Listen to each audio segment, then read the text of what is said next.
अस्सलाम वालेकुम नाज़रीन, मैं हूं आपकी मेज़बान बुशरा भट्ट और आपको खुशामदीद कहते हैं प्रोग्राम बुशरा का पाकिस्तान में।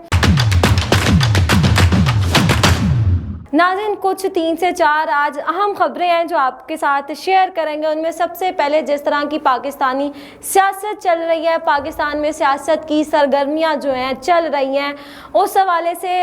काफ़ी ज़्यादा ज़राए के मुताबिक ये इंकशाफात हो रहे थे और ये खबरें सामने आ रही थी कि काफ लीग और नून लीग के दरमियान, यानी परवेज़ इलाही और नून लीग के दरमियान हमें काफ़ी ज़्यादा राब्ते सामने आ रहे थे कि राब्ते इन दोनों के दरमियान चल रहे हैं। लेकिन अब काफ लीग और नून लीग के दरमियान दूरियां ख़त्म होना शुरू हो गई हैं और ये दूरियां ख़त्म करने में जो सबसे अहम किरदार है वो एक बार फिर से नुसरत शहबाज और जो दोनों अतराफ़ के 3 अहम दोस्त हैं, इनमें दोनों तरफ की पार्टियों के 3 अहम दोस्त हैं जिन्होंने ये दूरियां ख़त्म करने में काफ़ी अहम किरदार अपना अदा किया है। और नून लीग के कुछ अभी भी ये जो दूरियां रह गई हैं, कुछ बाकी नून लीग के कुछ अहम रहनुमा हैं और परवेज़ इलाही के करीबी दोस्त हैं जो ये बाकी की दूरियां ख़त्म करने में मसरूफ़ हमें नज़र आ रहे हैं। लेकिन अब देखते हैं कि ये दूरियां मुकम्मल तौर पर ख़त्म होती हैं या फिर एक बार फिर से इन दूरियों में हमें इजाफा नज़र आता है। नाज़रीन, इसके बाद जिस तरह की पाकिस्तान में सैलाब की सूरत हाल चल रही है, वहाँ के लोग जिस तरह से ज़िंदगी गुजार रहे हैं, इसमें अमेरिका और चीन ने काफ़ी ज़्यादा पाकिस्तानी जो सैलाब से मुतासरा अफराद हैं उनकी मदद की है। लेकिन यहाँ पर एक बात नोट करने की ये है कि अमेरिका और चीन ने हमेशा पाकिस्तान की तरफ से मुखालफत ही देखी है और पाकिस्तानी सियासतदानों की तरफ से भी उसने मुखालफत का ही उसको सामना रहा है और नेगेटिव प्रोपोगंडाज जो हैं वो उनके खिलाफ होते रहे हैं। लेकिन इन सब चीज़ों के बावजूद जो सबसे ज़्यादा हमारी जो सैलाब से मुतासरा अफराद हैं उनकी इमदाद सिर्फ और सिर्फ ये ममालिक हैं जिन्होंने किया और जिस तरह से वो इमदाद कर रहे हैं यही नज़र आता है कि उनकी भरपूर कोशिश है कि पाकिस्तानियों को एक लम्हा भी अकेला ना छोड़ा जाए और अपनी इमदाद से जितना फ़ायदा हो सकता है उतना फ़ायदा पहुँचाया जाए। नाज़रीन, जितना भी नेगेटिव प्रोपोगंडाज हैं और मुखालफत है पाकिस्तान में उन दोनों ममालिक की, उसके बावजूद सिर्फ उनकी जो इमदाद जिस तरह से वो कर रहे हैं यही लग रहा है कि वो चाहते हैं कि पाकिस्तान को जितना फ़ायदा हो सके पहुँचाया जाए और जल्द अज जल्द उनको इस सूरत हाल से निकाला जाए। इसके साथ ही अमेरिका, तुर्किया और अब अरब अमारात और चीन बहुत ज़्यादा ही दिल खोर कर जो है वो इमदाद कर रहे हैं सैलाब ज़दगान की। इतनी इमदाद जो है हम पाकिस्तान में देखते हैं कि पाकिस्तान के जो सियासतदान हैं, सियासी रहनुमा हैं, वो उनको भी सिर्फ अपनी सियासत से लगाव है, उनको भी कोई फ़र्क नहीं पड़ा कि वहाँ के जो लोग हैं किस तरह से अपनी ज़िंदगी गुजार रहे हैं। लेकिन ये जो अमेरिका हो गया और चीन हो गया, ये जिस तरह से पाकिस्तान की जो सैलाब मुतासरा अफराद हैं इनकी इमदाद कर रहे हैं, यकीनन जिस तरह से चीन और अमेरिका जो है इमदाद कर रहा है इनकी इस कोशिश को और गरीबों के लिए जो उनके अंदर एहसास है उसकी जितनी तारीफ़ की जाए वो कम है। नाज़रीन, अक्सर हम देखते हैं कि अमेरिका के ख़िलाफ़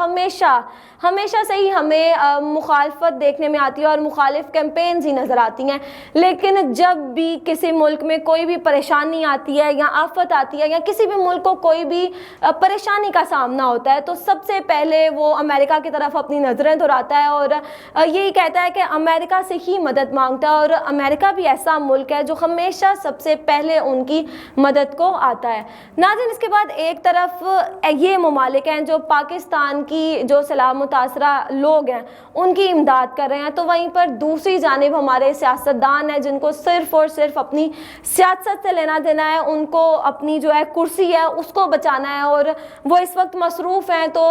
जलसों की तरफ उनका ध्यान इस वक्त लॉन्ग मार्च की तरफ है कि किस तरह से अवाम को बाहर निकाला जाए। लेकिन उनमें से किसी का भी ध्यान इस तरफ नहीं है कि जो डूबा हुआ आधा पाकिस्तान है उनकी आवाम को रिलीफ किस तरह से पहुंचाया जाए। एक तरफ तो जनूबी पंजाब को जहां पर वैसे ही वसाइल कम है, उनके पास वसाइल से उनको महरूम रखा जाता है, ऊपर से जब ऐसी सूरत हाल है उन लोगों के पास खाने को कुछ नहीं, पहनने को कुछ नहीं और तो रहने के लिए उनके पास छत तक नहीं है। ऐसे में भी सियासतदानों को सिर्फ और सिर्फ अपनी सियासत से लेना देना है, उनसे कुछ नहीं है। नाज़रीन, तकरीबन 5 माह हो चुके हैं, जून से ये सैलाब का सिलसिला जो है वो जारी था और अब تک بھی وہاں کے لوگ جو ہیں وہ اسی چیز کو ترس رہے ہیں اور اسی چیز کو رو رہے ہیں کہ کوئی تو آئے ہماری مدد کرے. ان کے جو مکان ہیں وہ اسی طرح سے ہیں, وہ لوگ کھلے آسمان تلے رہنے پر مجبور ہو چکے ہیں. کسی نے ابھی تک آ کر ان کے لیے کوئی گھر جو ہے وہ تعمیر کرنے کی کوشش نہیں کی. ابھی ان کا صرف یہی مطالبہ ہے کہ 5 ماہ گزر چکے ہیں, اور کچھ نہیں, زیادہ سے زیادہ تو ہمارے لیے اتنا تو کر دیں کہ ہمارے مکان جو ہیں وہ ایک کمرہ ہی ہمیں بنا دیں کہ تاکہ ہمارے پاس رہنے کے لیے چھت تو اور کھانے کے لیے امداد تو ان کو جو عوام ہے پاکستان کی وہ بھی ان کو مہیا کر ہی رہی ہے. لیکن ان کو جو اس وقت بڑے مسائل ہیں وہ رہنے کے ہیں, کیونکہ ان کے پاس رہنے کے لیے جگہ نہیں ہے. لیکن پنجاب حکومت اور جو PTI ہے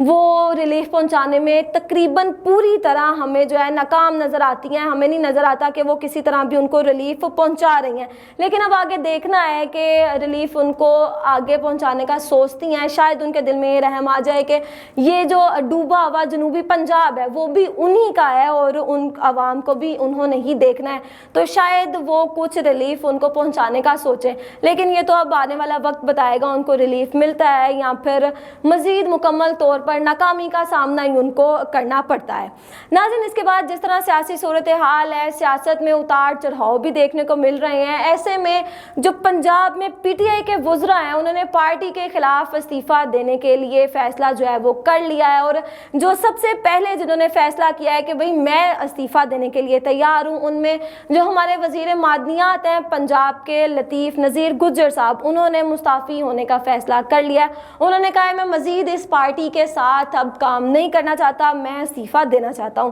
ناظرین, اس کے بعد جو ہائی کورٹ ہے اس نے کافی بڑا فیصلہ کیا ہے. ہم اکثر دیکھتے ہیں کہ ہمیں مین روڈز پر بھی غلط پارکنگ ہی نظر آتی ہے, اور جو جہاں پر پارکنگ کی جگہ ہے وہاں پر بھی لوگوں نے اکثر اوقات غلط اپنی گاڑیاں جو ہیں وہی پارک کی ہوتی ہیں, جس کی وجہ سے صرف ایک عام آدمی کو نہیں بلکہ اس وجہ سے بہت زیادہ لوگوں کو جو ہے وہ پریشانی کا سامنا کرنا پڑتا ہے. اس حوالے سے ایک بڑا فیصلہ جو ہے وہ ہائی کورٹ نے کیا ہے. اس سے پہلے جو غلط پارکنگ کرتے تھے ان کے مالکان کو 200 روپے جرمانہ ہوتا تھا, لیکن اب ہائی کورٹ نے وہ جرمانہ 200 سے بڑھا کر 2000 کر دیا ہے, اور انہوں نے حکم دیا ہے کہ اب جو غلط پارکنگ کرے گا ان کے مالکان کو 200 کی بجائے اب 2000 کا جرمانہ ہوگا. اس کے بعد جو گلی محلوں میں ہم دیکھتے ہیں کہ گاڑیاں کھڑی کی ہوتی ہیں, جو عام آدمی ہیں اس کے لیے گزرنے کا ہمیں راستہ تک نظر نہیں آتا. اس حوالے سے بھی ایک انہوں نے کریک ڈاؤن شروع کیا ہے, جس کی وجہ سے جو عام آدمی ہے اس کو کافی زیادہ سہولتیں جو ہیں وہ دیکھنے میں آئیں گی. ناظرین, بڑی ہو گئی سیاست کی باتیں, لیکن اب تھوڑا کھیلوں کی دنیا پر بات کر لیتے ہیں, کیونکہ پاکستان میں ایک بار پھر سے کھیلوں کی سرگرمیاں جو ہیں وہ عروج پر پہنچ گئی ہیں, جن میں ہم اگر بات کریں تو رمیز راجہ کی بڑی کوششیں ہیں, اور اس کے علاوہ جو دیگر سپورٹ سے وابستہ حکومت پاکستان ہو گئی یا پھر سیاسی شخصیات ہو گئی, ان لوگوں کی کافی زیادہ کوششیں ان میں شامل ہیں. جبکہ اس میں اگر بات کریں سیکٹری سپورٹس اور DG سپورٹس کی, تو ان کی محنت بھی ہمیں صاف نظر آتی ہے, کیونکہ انہوں نے ڈسٹرکٹ لیول پر, تحصیل پر اور